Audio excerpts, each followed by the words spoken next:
Alright, I'm here in my room. I've got my computer on in front of me with my microphone set up.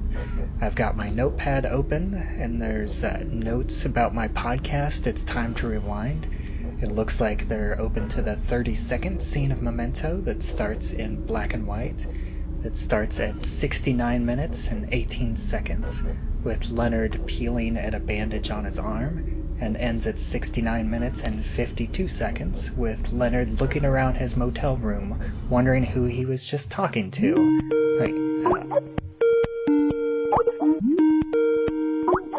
Who is this? Bubba, it's me, Lisa Leaheey, your co-host. I'm from Rabbit Hole Podcasts. You remember me. Oh, of course, but I prefer to be called Bubbawheat. And who is this? So I'm not a doctor. I'm a claims investigator. And it's Mark Hofmeyer. Our last episode, I decided to get into claims because just Leonard's life seemed so thrilling. So now I'm Mark Hofmeyer, claims investigator. Yeah, just don't ever tell him that he sells insurance. Wait.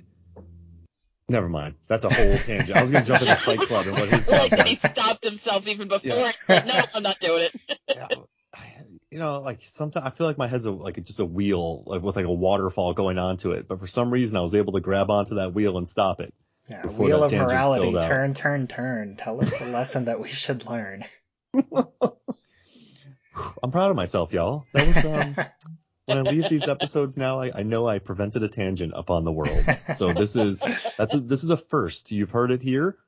Jay Cluett, if you're listening, you're probably angry right now. You're like, why don't you do that on other shows? So it makes editing easier. But yeah, I did it, Lisa. I'm so proud. And then meanwhile, so, we can go ahead and jump right into the scene. We have Leonard picking at this bandage, and he immediately does some deflecting, where he basically places the blame on Sammy's wife rather than taking responsibility for himself. Leonard. Oh, Leonard. Oh, dude, you can't trust those bandages. Mm-hmm. I wish I would have gotten that font on my tattoos, by the way, y'all, on the Never Answer the Phone. That's a good font. That's pretty good. It's got this nice, I feel like there's a couple different things. For one thing, it does have this like perspective. So it's, on the commentary, Nolan says that it's meant to see clearly, it's meant to look correct whenever he's like reaching for the phone.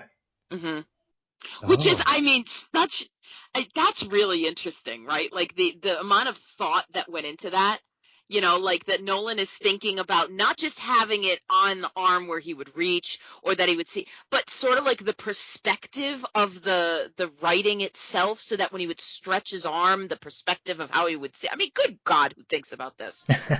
Like, that's amazing to me.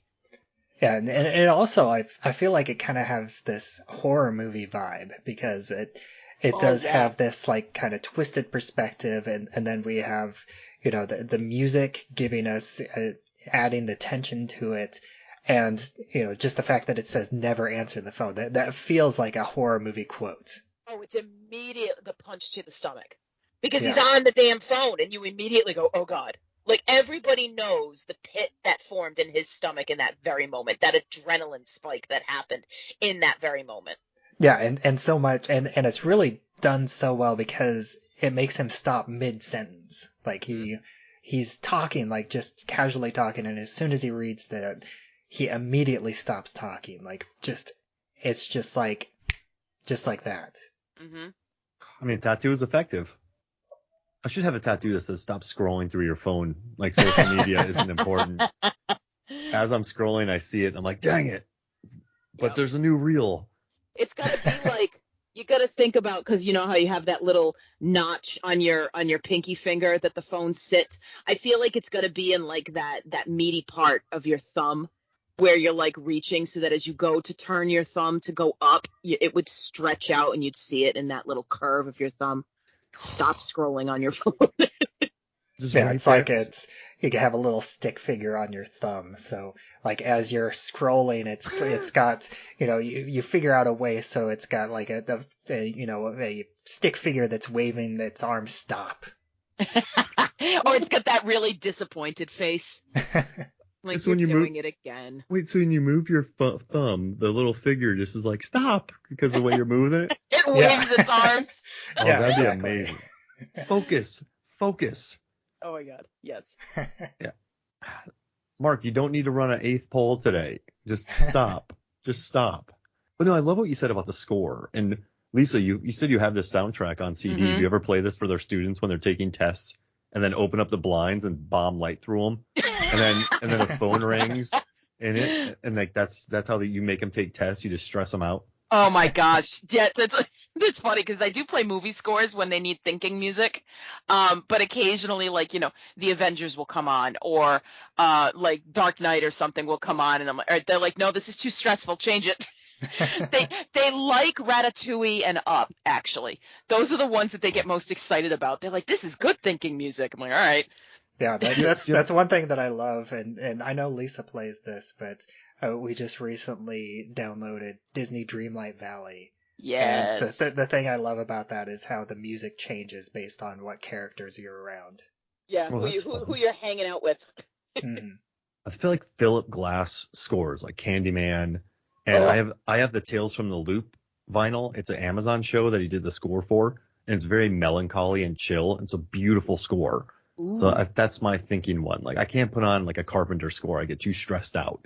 Like, I legit get stressed out. I can't put on the Crawl soundtrack, which I own on vinyl. It's beautiful. As you do. Not cassette, not that one? Crawl, yeah, I bought the cassette, and when I listened to the cassette's wonderful. But yeah, I Tales from the Loop, Philip Glass. He should have done. Check that out. He should have done this score. He should have. Would a piano score have been good during this, Bubbawheat? Would you think piano would have been solid for Memento? I don't know. I like the more like techno. I have a hard time thinking about something else. Like, this doesn't feel like a piano movie. It feels like it needs to be something more ethereal. Like, a piano is too present. It's too much of a physical presence. Where this synthesizer techno style is a lot more ethereal, and it ties into the memory a lot more, I think. Yeah. That's a perfect word. I wish the three of us just had wood chimes or like wind chimes, and we were just in the back whacking them while the Nolan's filmed, like recorded it, and that's the score. Just chimes playing. Chimes are kind of ethereal. Yeah. They are. You have to get the right swipe, I think, because otherwise you end up with like those backyard chimes, and those aren't good. And we could only fuel them with fans. And you get the wind chimes and Zamfir on his pan flute. Oh, that I could retire on that. Like, someone's talking about it. You know that, like, those wood chimes on the Memento score, they're really haunting. Like, I was wood chimer number 2. That was me. Yes. And then you also have, like, it's very low in the background, but like the chanting monks. Like, who can say what? Yes. Oh, wait, only time. I'm surprised get some Enya in there. Yep. I'm surprised Nolan hasn't done a movie about Enya's song "Only Time" because he's obsessed with time. Oh my gosh. Who can? Maybe it's still coming. You've spoiled his newest film. I'll imagine that scene when Laura Flynn Boyle spit into his beer. Laura Flynn Boyle comes in. Let's return to innocence. Oh my gosh. And at the end, when he returns, like, because he's far away from innocence, but he's like, I'm going to make this decision to keep going. And then that song comes on. Yes. As he's walking away. Yeah. Oh, very much. Yep. Oh man, Chevy Chase is there. And here, I thought you said you weren't good at the hypotheticals. Well, you know what? When wood chimes get involved, just the creative juices flow. Yeah, I would love it. Jeez, you know what tattoo I want? I'm sorry, but I want the jaguar shark from Life Aquatic, and that's going to be my next. Oh, nice. I like that. That's and speaking of tattoos, now I think I'll mention the ones that I have, because I have 3 and they're all on my back. Like right at the top of my spine, I have a coin slot, like the insert 25 cents here. Oh, that's cool. I like that. And I have a token with the classic Pac-Man on it.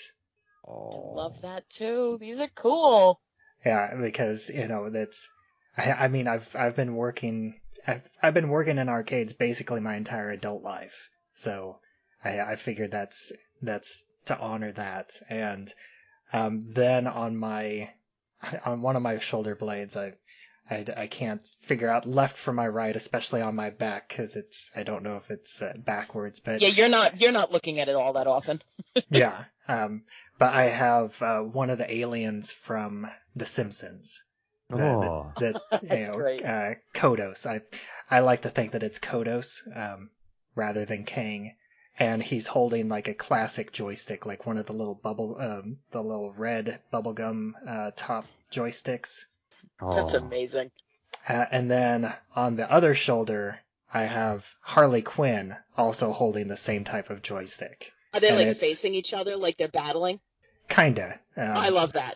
Yeah, and the Harley Quinn, her head is more like the new animated Harley Quinn HBO Max series.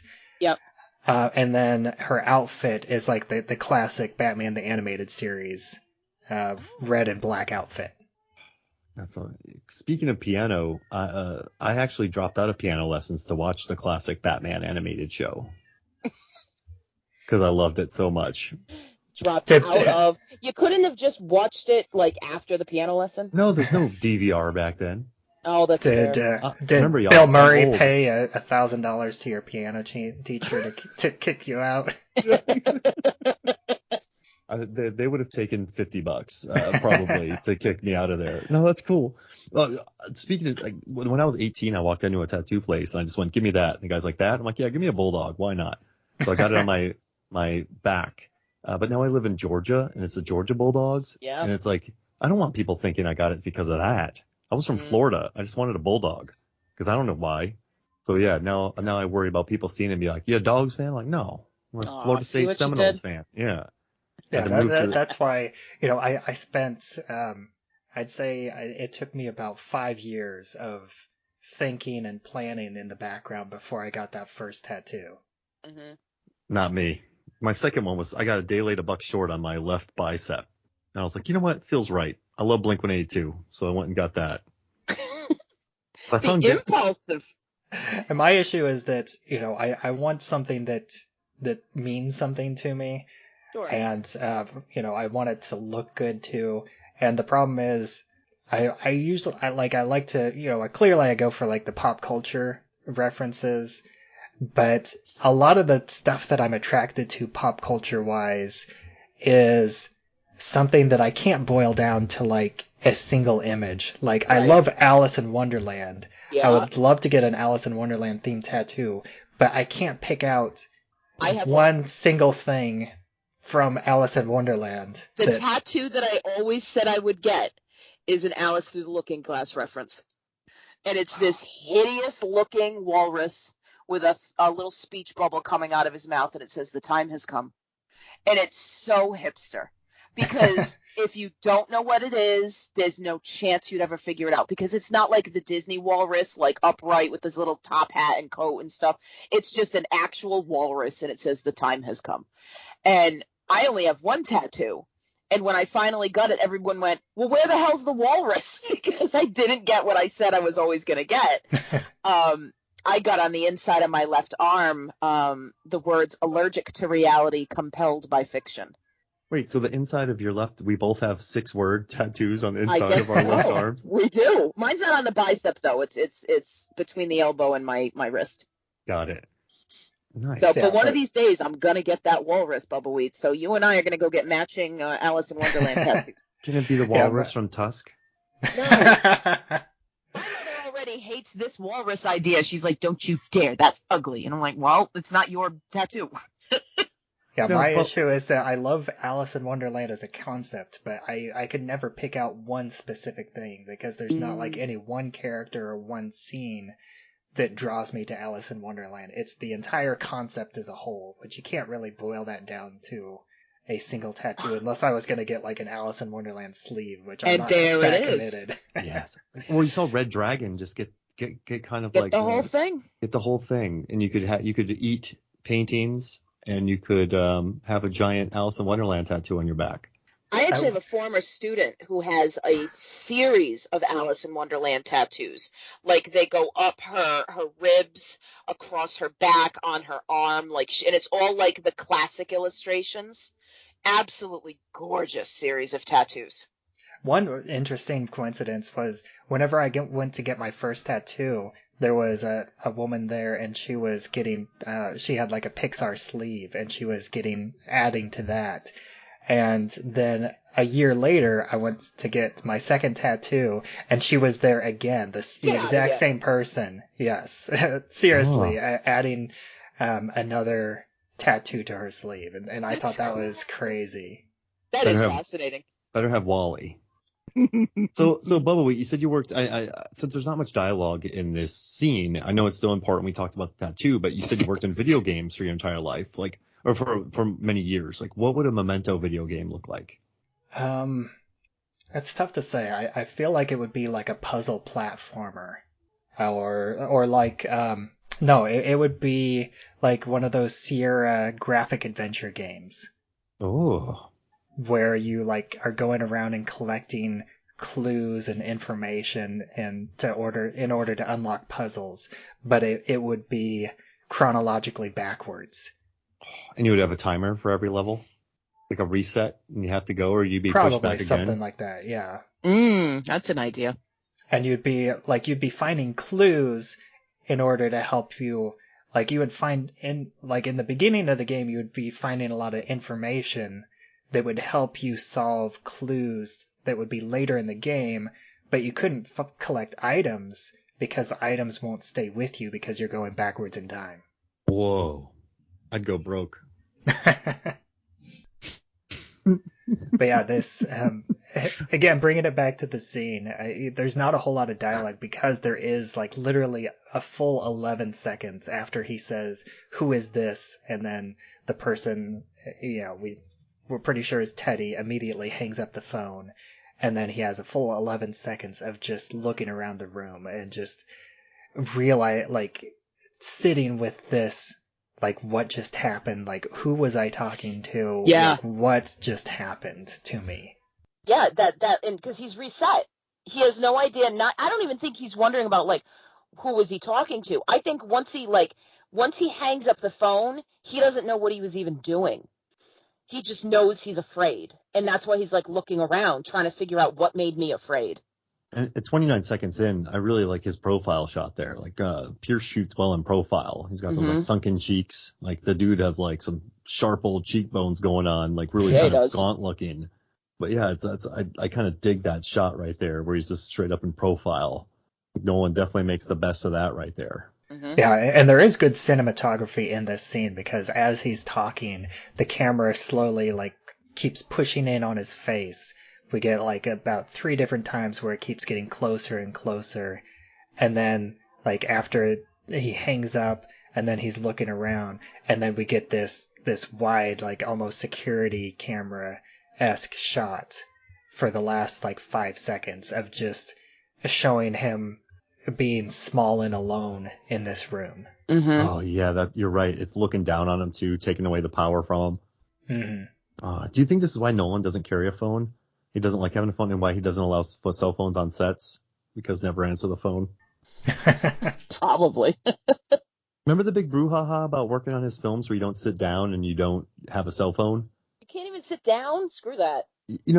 But like, don't. Like, he wants absolute focus on his film. So I worked on film sets for many years, and like people will be doing lockups, they'll be staring at their phone and someone walks by. Like, he wants people to focus on this. He wants people to bring their A game. So I could totally understand a phone-free set. And also standing, when I first got started, they're like, you don't sit on sets. Now, obviously, there's a time, but everyone who sat on film sets that weren't like Teamsters, you kind of look at them like, what's that guy doing? Like, what's he doing? Yeah, so there's like a That's fair, yeah.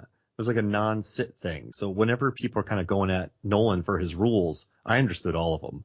Like, I really did. Like, I kind of felt bad for him that he was getting crap. But, like, I mean, you can't really prevent phones, but they really do take away from huge scenes if you're trying to shoot them. So yeah, never answer the phone while working on a Nolan picture. All right. Well, I feel like most people nowadays aren't answering the phone regardless. Nobody wants the phone to ring. Just text me. Yeah. It's like they look at the phone, look at the number, wait for it to go to voicemail, and then text them, who is this? Exactly. I leave my voicemail box full so that people don't even leave me messages anymore. Oh. I'm like, text me, yo. And one thing that we haven't really talked about, I don't think, is that, you, Lisa, you just mentioned that you kind of feel like his memory reset in this moment. Yep. And I think it's interesting that these black and white scenes are constructed very differently than the color scenes. Because in each color scene, it basically puts us into Leonard's head, and each scene more or less corresponds to a segment of Leonard's memory. Like it starts at the beginning of him forgetting everything and basically learning what's going around him. And then it ends with the end of that memory chunk. And then the next scene starts that cycle over again. But with these black and white scenes, there's a little bit more overlap. Like we see a couple moments of forgetting here and there, but for the most part, it feels like a constant conversation where we're seeing bits of the conversation, and it's very likely that his memory overlaps in between the black and white scenes, even though there are moments where, you realize that he has forgotten, but maybe there were like 3 scenes in a row, which was one consistent like memory section. Yeah. Oh, it's almost like no one knows what he's doing. It's almost as if. I didn't even think about that because he keeps telling the same story through here. I love that. I love talking about this movie. That's so the much. joy of watching it frame by frame. You really do pick up on because you're really to have enough info. You're really watching it. So I think you can pick up on so many cool things. And I guess that's really rich for Nolan films as well, where there's just so many little things to observe. And every time you watch it, there's like more. It's crazy. You keep watching these things and you just keep catching up on more of these like little breadcrumbs, and it's crazy. I hope you find one where it's like he just randomly has fog hat tattooed on him. Like you don't even know why. Freebird. Yep. I love it. Play Freebird. Oh, man. Well, I think, once again, I think this about wraps up the scene, but I did, I teased it in an earlier week, but I am curious to know what your thoughts are on that Teddy teases and we get glimpses of that Leonard and Sammy Jenkins, their story are, at the very least, they're intertwined. And some of Sammy Jenkins' story is Leonard's story. Like, how much do you think that overlap is? Do you think it's so much that they're the same person, or do you just think there's a lot of overlap, or there's a little overlap? Like, where do you fall on that? I've never even thought about it. I think there's an overlap because he's drawing from someone he knew. Because this is a memory he already has. So then why? But he wouldn't be lying about it. So this is already a memory he has. So I don't think it's him. Wait, but do you think, like, how much of that story, like, do you think Leonard spent any time in a mental institution, or do you think that Leonard's wife had diabetes? I think those are kind of the two big questions, and those are the two moments that are, that's the moment that's brought up by Teddy, that it's Leonard's wife that had diabetes, and there's also that, couple frames in the mental institution where we see Guy Pearce. And he also pinches her leg, remember? And she says, ow. Yeah, I see. Jeez Louise. I guess I always thought they just killed her. Like he's the one who killed his wife. And he's remembering it wrong. That's what I think. Because he got the head injury and then he did that to her. But he's also remembering some of Sammy Jenkins as well. So he's sort of, I think he's confused. You're right. He's confused both of them. Because I do think he killed his wife. He didn't kill her. I think so. Yeah. And then, but he also remembers Sammy Jenkins' story. So I think he's confusing everything. That's what I think. Yeah, I'm right there with you. I think that there's definitely some overlap. I do think that Leonard's wife had diabetes, and that's kind of where the confusion starts. And I do kind of agree with what a previous guest, or actually a future guest, has said, or will say, that that it is a bit of a stretch that, two different people would be disconnected, like that Sammy Jenkins exists, and then Leonard would have this injury that caused the exact same condition, and they both had wives that had diabetes. So I think that maybe Sammy's wife did not have diabetes, but there was enough there, and then he kind of transferred his memories into Sammy's story. Huh. Yeah, I would say so. I think that's what it is. Mm-hmm. Yeah, I wish I had more for you, but I totally agree with you. Good theory, Bubbawheat. Yeah. But I think I think we've gone on enough tangents, and I think we have covered this scene well enough. This is a shorter scene, and there is like I mentioned, 11 seconds of silence in the last half of it. But this has been a pleasure, and thank you, Mark, for joining us. It's been a lot of fun getting the chance to talk to you. We finally met. This is lovely, and it's always great chatting with Lisa. So it's happy to be on. Happy to talk about the movie. I feel like I talked about the movie 38% of the time, which is that's about right. That sounds accurate. Which is a record for me. So normally it's about. Is that a high record or a low record? Normally it's about 33%. Yeah. So I feel like this is a good one. So yeah, I stayed focused. On Con Air it's about 3%. So poor Jay. Trying to wrangle you. I mean, listen, he scheduled 40 episodes of Con. Jake has enough issues going on his own tangents. I mean, he still holds the record for the longest episode of this show. It's I think just over an hour and a half for the big scene of Groundhog Day. Amazing. Amazing. Yeah, Jay's listen. He scheduled 40 episodes of Con Air with me. He knew what he's getting into. This is fair. By now, if he doesn't know what he's dealing with, then he hasn't been paying attention. That's right. And I offer to edit all the time, but I think he's a control freak too. So he's like, I got it. Yeah. So. Yeah, that tracks. Thanks again for joining us. And here's your last opportunity. Anything else that you want to talk about, where people can find you online? It is Movies, Films, and Flix, Movies, Films, and FLIX, the podcast. You can listen to the Green Knight episode I recorded with Lisa. That's a lot of fun. Listen to Con Air, the podcast, Deep Blue Sea, the podcast. I'm on some other podcasts, but I forget which one. Oh, no, wait. I just did one. It's gone. Yeah, I'm around. Look for my stuff. I just wrote a cool video. Go to Style Theory and check out a thing about big hats. I'm really happy about the psychology of I wrote about the psychology of sports fans and how they wear big outfits. I put a lot of work into that. I also have an insane theory about Despicable Me that might be going up on Film Theory sometime soon. I'm like the Despicable Me scholar. I've written 4 videos for them about Despicable Me franchise, so I know everything about it. So go type in Mark Hofmeyer Despicable Me Film Theory and you'll watch some cool stuff. All right. Sounds good. And as always, thank you, Lisa, for joining me and talking about all these black and white scenes this season. I'll tell you, we were worried coming into it, worrying about how we're going to make these black and white scenes like just as interesting as the color scenes. I think we're doing a pretty good job. Yeah, I think so too. There is a lot more to these black and white scenes than you might think, especially because the color scenes are literally more flashy. Sure. Hey, we did it. We did it. We did it well. CD hotel room. I love talking about hotel room stuff.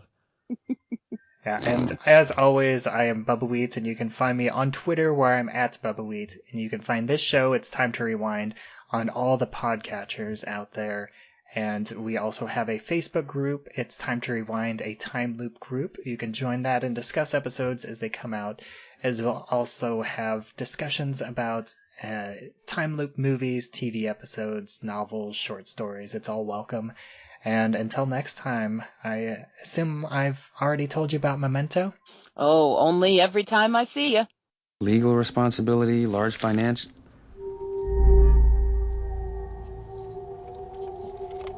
Who's this?